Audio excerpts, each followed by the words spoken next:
This episode of The Reality Check is brought to you by HelloFresh.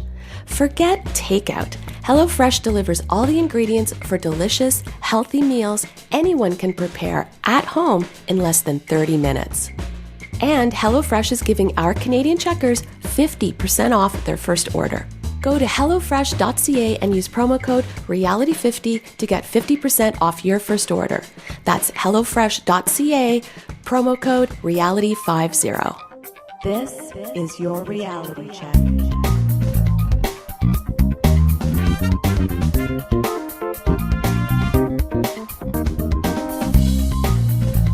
Hi everyone, and welcome to The Reality Check, the weekly Canadian show that explores a wide range of controversies and curiosities using science and critical thinking.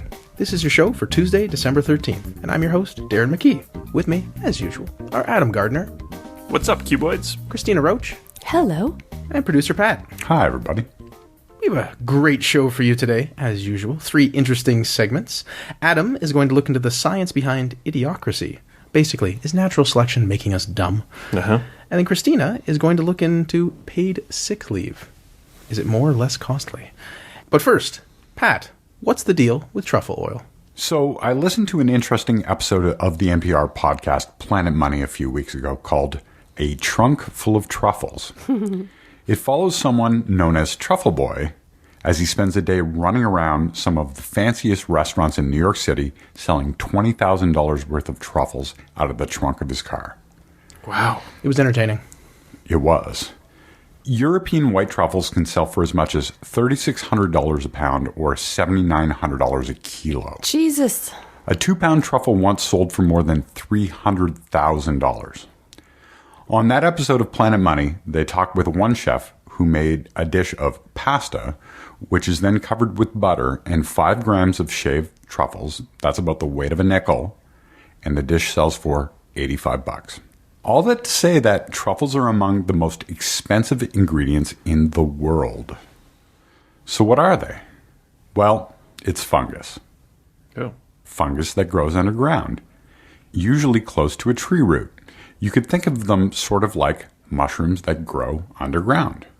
Now, when I mentioned I was doing something about truffles on the show, Adam said he heard that they use pigs to find them, and he thought there might be a myth in there, so I wanted to touch on that briefly. These are called truffle hogs, and they're pigs trained to search for truffles. It's thought that the natural sex hormones of the male pig are similar to the smell of the fungus, and these hogs are able to find truffles sometimes as deep as 3 feet underground. Wow. While truffle hogs are still used, it's increasingly rare. In Italy, the use of pigs to hunt truffles has been prohibited since 1985 because when they do find truffles, they dig for them and eat them, often doing quite a bit of damage to the expensive ingredient. Dogs are much more common these days. All right, so actual truffles might be out of reach for many people for anything other than rare occasions at a fancy restaurant. What is commonly used as a replacement is truffle oil. In fact, you've probably seen truffle oil at the grocery store, and this stuff is expensive too. I can tell you one thing, guys. It costs a few dollars. I took a look at my local grocery store, and typical extra virgin olive oil was going for between 90 cents and $1.60 per 100 milliliters. For U.S. folks, that's 3.5 ounces or less than half a cup. Mm-hmm. The truffle oil, on the other hand, was selling for between $7 and $10 per 100 milliliters, basically over 6 times the cost. Wow. Yeah. So, like truffles, truffle oil must be pretty special stuff. I mean, it has truffle right in the name. Now, I did a segment last year about sushi and wasabi. Mm-hmm. I was surprised to learn that real wasabi, made from the wasabi plant, is so expensive and in demand that it's likely many of us have never actually tasted it, but rather have had a substitute made out of a mixture of horseradish, mustard, starch, and green food coloring, despite it being labeled as wasabi. Mm-hmm. Well, here we go again. Uh-oh. Truffle oil is the same. Here are a couple of headlines. Truffle oil is a remarkably successful con. And the truffle oil shuffle. And not worth the truffle? And hocus pocus and a beaker of truffles. In that particular article for the New York Times, award-winning chef Daniel Patterson writes, quote, "I might have wondered why the price of oils didn't fluctuate along with the price of real truffles. Why the oils of white and black truffles cost the same when white truffles themselves were more than twice as expensive as black. Or why the quality of oils didn't vary from year to year like the natural ingredient. But I didn't. Instead, I happily used truffle oil for several years, even embarrassingly recommending it in a cookbook, until finally a friend cornered me at a farmer's market to explain what I should have known all along." And so, what is it that his friend told him? While some truffle oils may contain truffle residues, the vast majority of it sold in retail markets contain no truffles at all. It's usually olive oil mixed with a flavor enhancer, most oftenly a compound called 2,4-dithiapentane, which is generally labeled as, quote, truffle flavoring on packaging. From good old Wikipedia, it is prepared from the acid-catalyzed addition of methyl mercaptan, the main aromatic compound in both halitosis and foot odor, and secondary compounds in flatulence, to formaldehyde. Yum. Yeah, it sounds delicious, doesn't it? Oh, boy. Well, truffles are often described as smelling like dirty socks, so I guess it's appropriate. Generally, I saw two criticisms of truffle oil. The first is that it doesn't taste very much like truffles. Celebrity chefs like Anthony Bourdain and Gordon Ramsay claim that it tastes terrible and has no place in anyone's kitchen. The second is something we are familiar with here on TRC, that dangerous chemicals are being put into food. Some claim that 2,4-dithiapentane is a skin and an eye irritant, and that it's flammable, and a whole bunch of other stuff. Of course, here at TRC, we understand that the devil is in the dose, so this doesn't concern me much. Mm-hmm. But what I wanted to figure out is the cost of truffle oil based on a bit of sleight of hand? Given the cost difference between olive oil and truffle oil, this compound that they are adding must be very expensive. Well, no.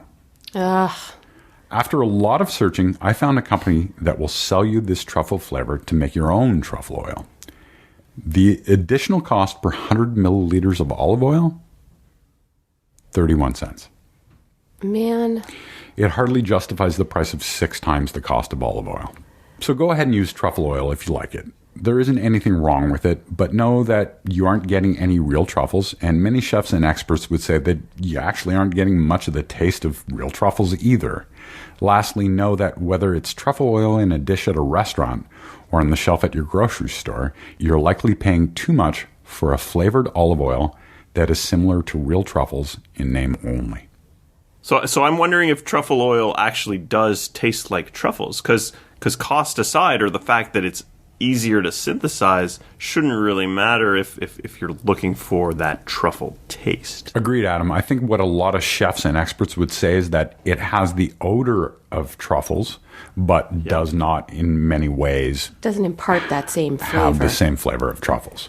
So what do truffles taste like that makes them so appealing, or is it just really the rarity that people go for? So I think it's a combination of the two. I think that it probably does have some sort of like earthy flavor. In this Planet Money, they kept referring to dirty socks in a good way.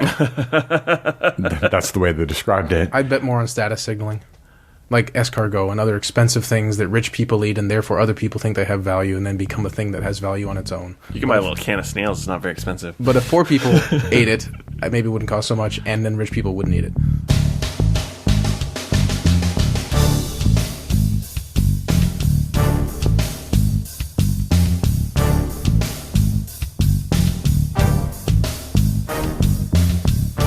In 2007, a comedic film by Mike Judge named Idiocracy was released. The film predicts a dystopian future where society has become so dumbed down that a completely mediocre modern man from our time finds himself to be the most intelligent man alive in this world. People often joke that its predictions were correct, citing instances of modern stupidity as evidence. Others consider the concept to be offensive and unscientific, and somehow advocating eugenics. First, the claim that Idiocracy predicted the world we live in. People will cite Donald Trump and the current political climate as indicating this. Even Ethan Cohen, the co-writer of the film, joked in February, "I never expected Idiocracy to become a documentary." That's the kind of terms I often hear. Oh, it's a documentary. But then the film was at the time an exaggeration of what we saw in the real world. Advertisement and bad TV and movies were exaggerated as these extreme jokes in the film. To say 2016 is seen in Idiocracy isn't much more insightful than saying that Idiocracy reflected the world of 2006 when it was made. There are exaggerations and parodies of the kind of silly things we see in everyday life. That's kind of the point of the movie. But what about the movie being offensive? Or as one article states, Idiocracy is a cruel movie and you should be ashamed for liking it. Tisk. So the concept behind the film is quite simple. Less intelligent people have more kids than smart people, and so this will cause society to become less intelligent over time. The movie illustrates this only briefly in the opening scene. It doesn't really touch on it throughout the whole film. It's not a point that it's trying to drive. At the beginning, we see Trevor, who has an IQ of 138, and his wife Carol with an IQ of 141. They're successful professionals who carefully plan their lives. They postpone having children until it's too late. They die without ever having any. Then we see Cleavon, IQ 84, a dumb redneck who had a bunch of children, cheats on his wife repeatedly, has children who sleep around, have a bunch more children, and is a significant contributor to the future gene pool. And then 500 years later, what remains is this idiotic group. Now, these kind of concerns are not new at all. Darren and I recently read The Gene and Intimate History for our nonfiction book club, which covers genetics and touches on eugenics. Let's keep in mind how much times have changed. Before Hitler, eugenics weren't as universally denounced as they are today, and many proponents of eugenics were quite progressive and liberal over 100 years ago. These days, there's not a ton of them.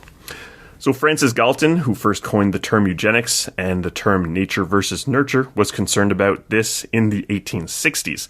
He thought the political empowerment of the working class would provoke their genetic empowerment. They would produce bushels of children, dominate the gene pool, and drag the nation towards mediocrity. He feared a future state overrun by genetic inferiors, and he used the term cacogenic to describe this.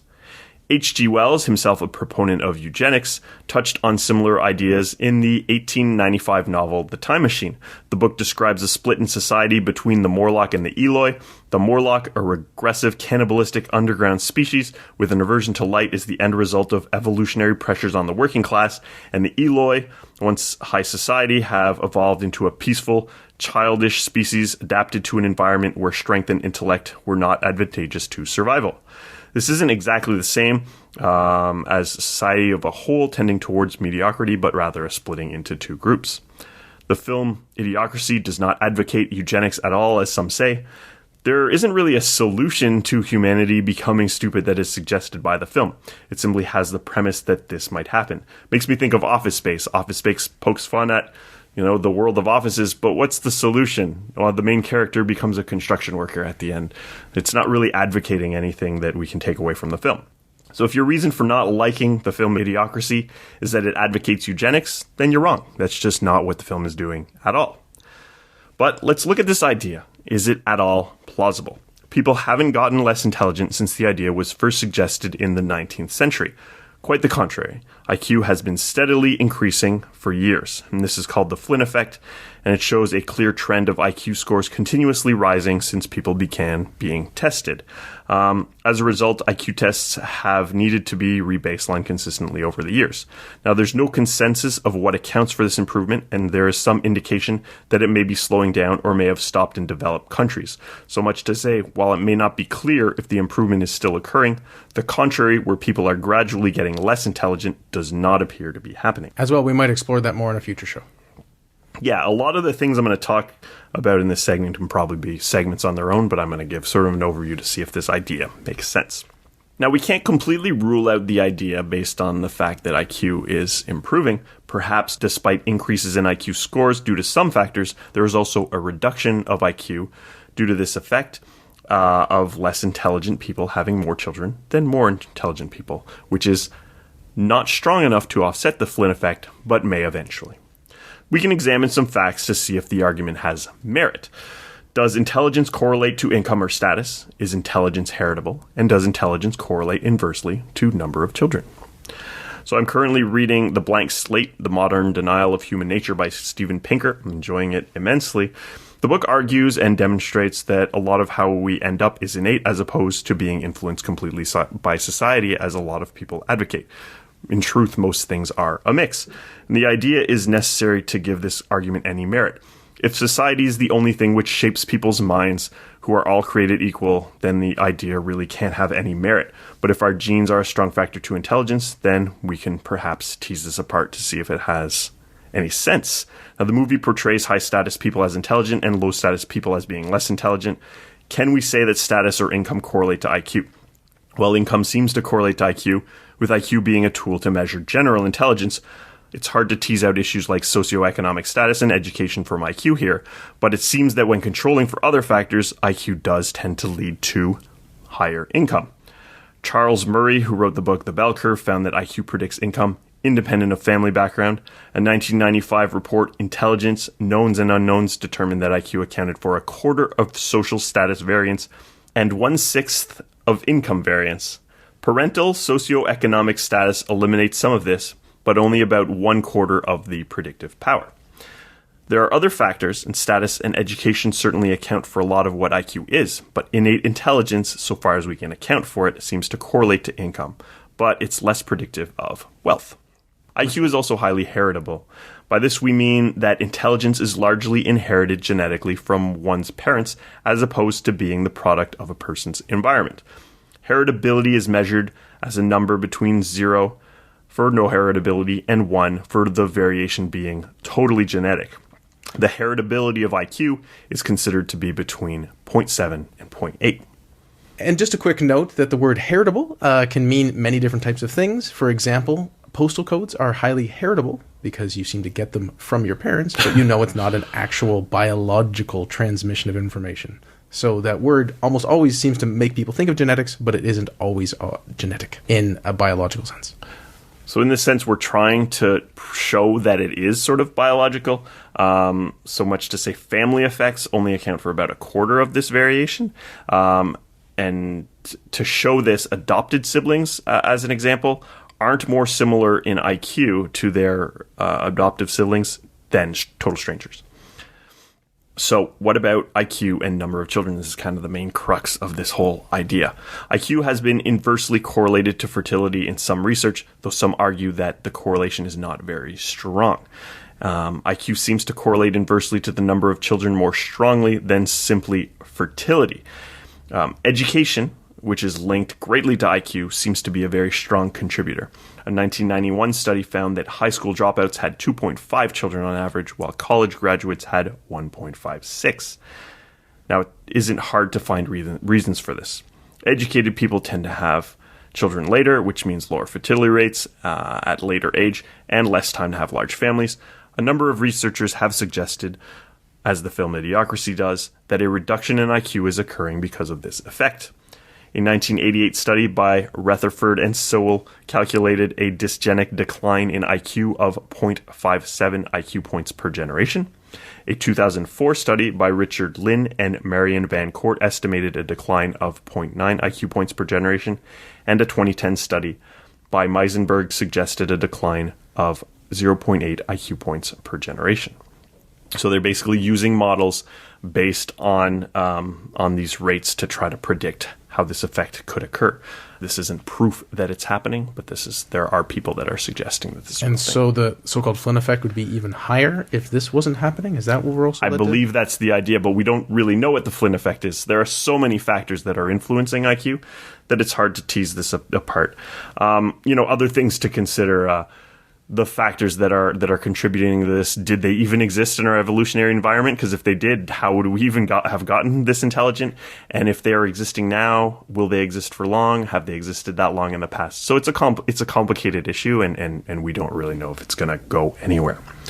So all of this could account for a reduction in IQ, but such a thing has just not been observed. It's a complicated issue with a lot of factors, so we can't say with any certainty that it is or isn't happening right now. But the suggestion itself is not completely implausible. Idiocracy is a funny movie, you should not be ashamed for liking it because it does not suggest eugenics as a solution to this potential problem, just as my covering this segment should not be taken as an endorsement of eugenics. That is not at all what I'm saying. Intelligence is related to income, is highly heritable, and is inversely correlated to the number of children a person has. Despite lasting concerns that this will make society less intelligent, nothing of the sort currently appears to be happening. Info at trcpodcast.com.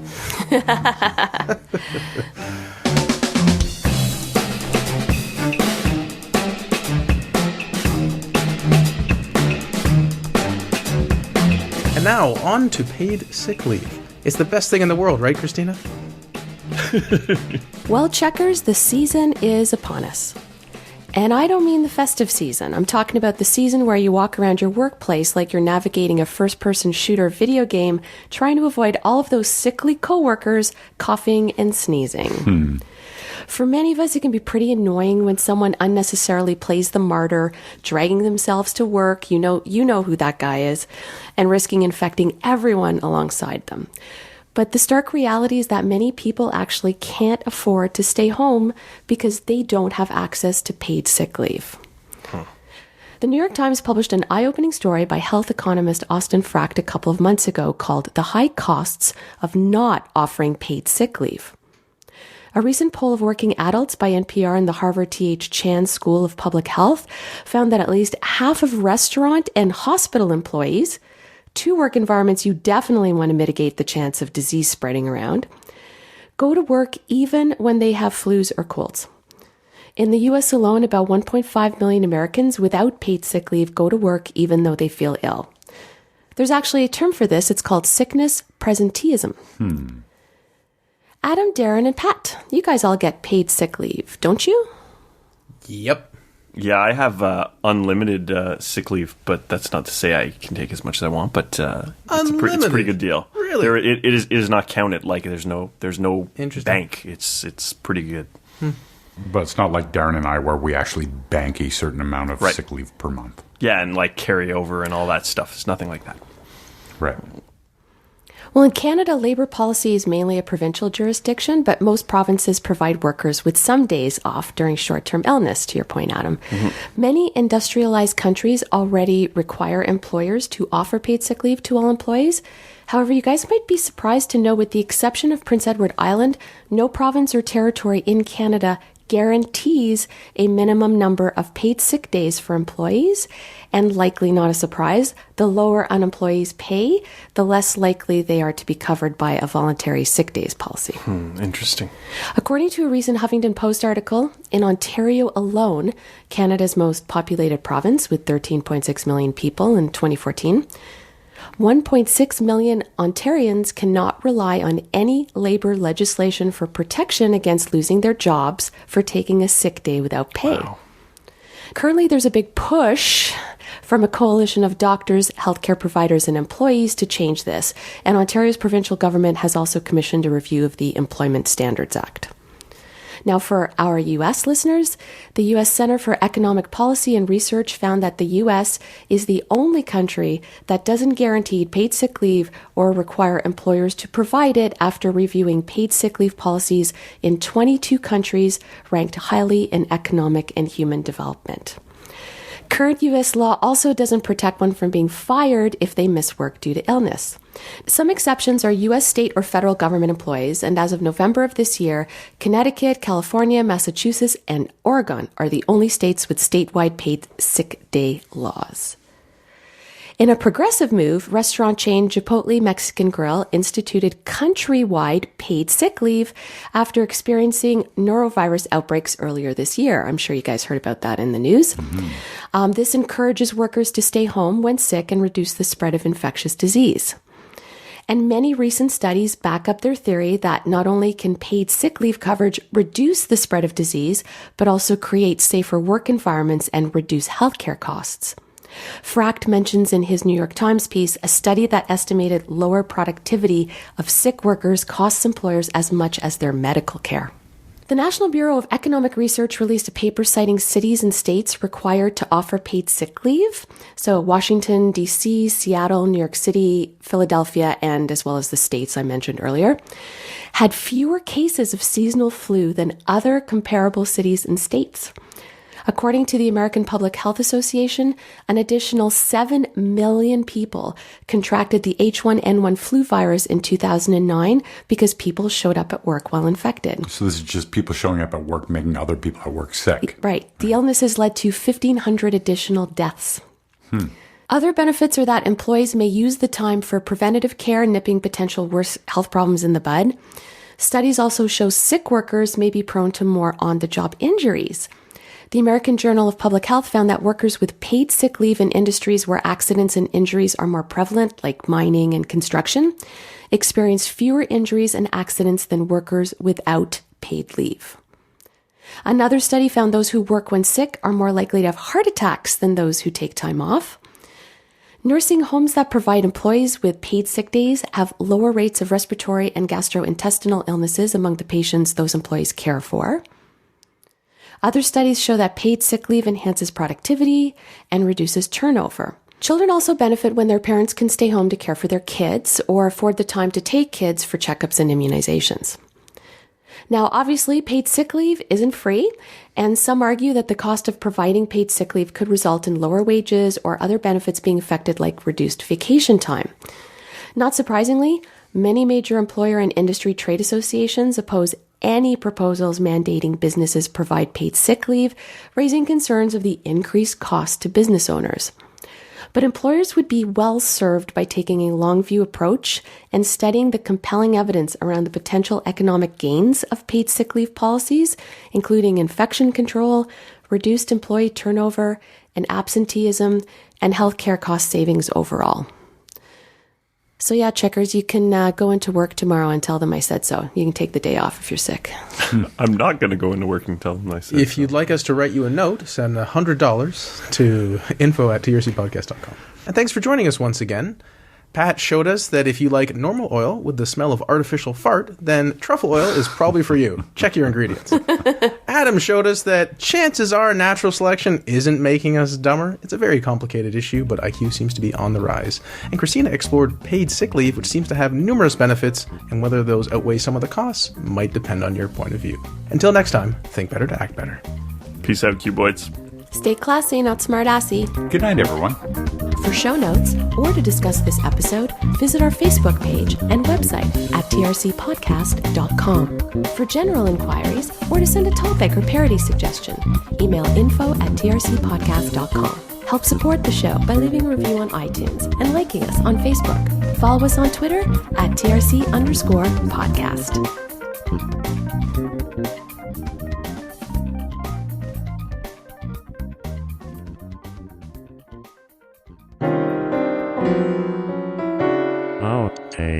I heard a lot of truffle farmers got the swine flu.